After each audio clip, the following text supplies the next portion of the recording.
We actually moved to Palm Beach County for the 10 rated schools in our neighborhood. We actually bought our house based on that number.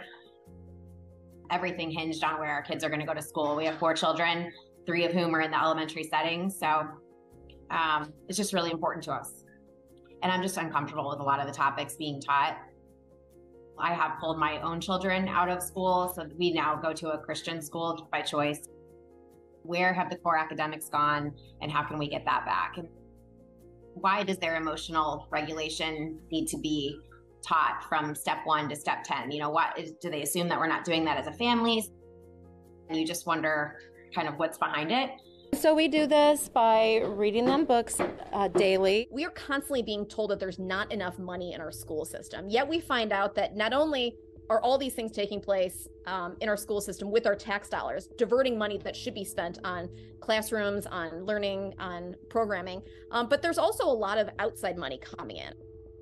We did a deep dive into 5 foundations that were funding public schools. The Gates Foundation, obviously related to Bill Gates, they prioritize equity and DEI, and in their giving, they apply an intersectional gender lens to their strategies and investments. The Chan Zuckerberg Initiative, obviously related to Mark Zuckerberg of Facebook/Meta, they focus on giving to dismantle systemic racism and inequality and help schools develop anti-racist educational environments.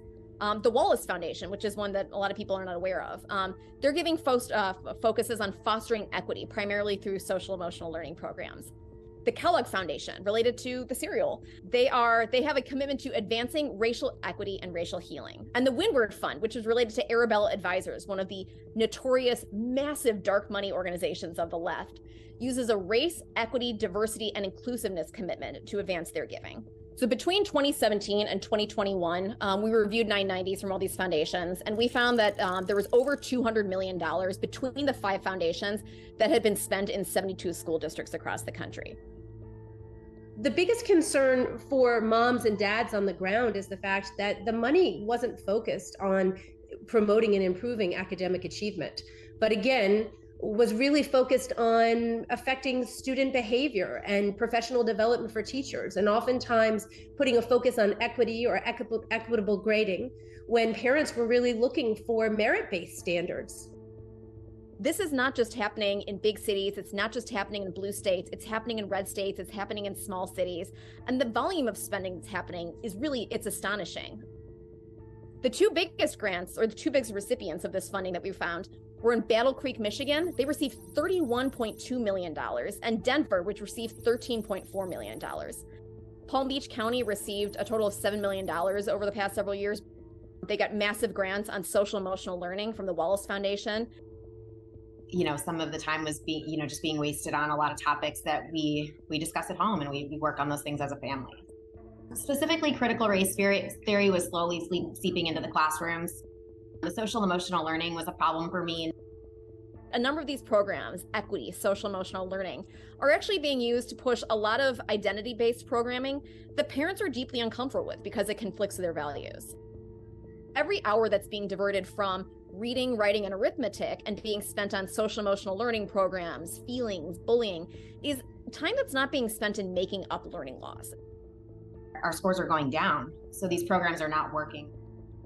A lot of this content is being introduced at very young ages. And so when you have a 6-year-old, a 7-year-old in first grade, second grade, being taught about systems of oppression, that's a really complex theory. And it's something that these children can't wrap their heads around. I mean, in many cases, these kids are still trying to learn their ABCs. And now they're being told that they must integrate pronouns into things. Well, they don't know what a pronoun is. They're still learning to read and write.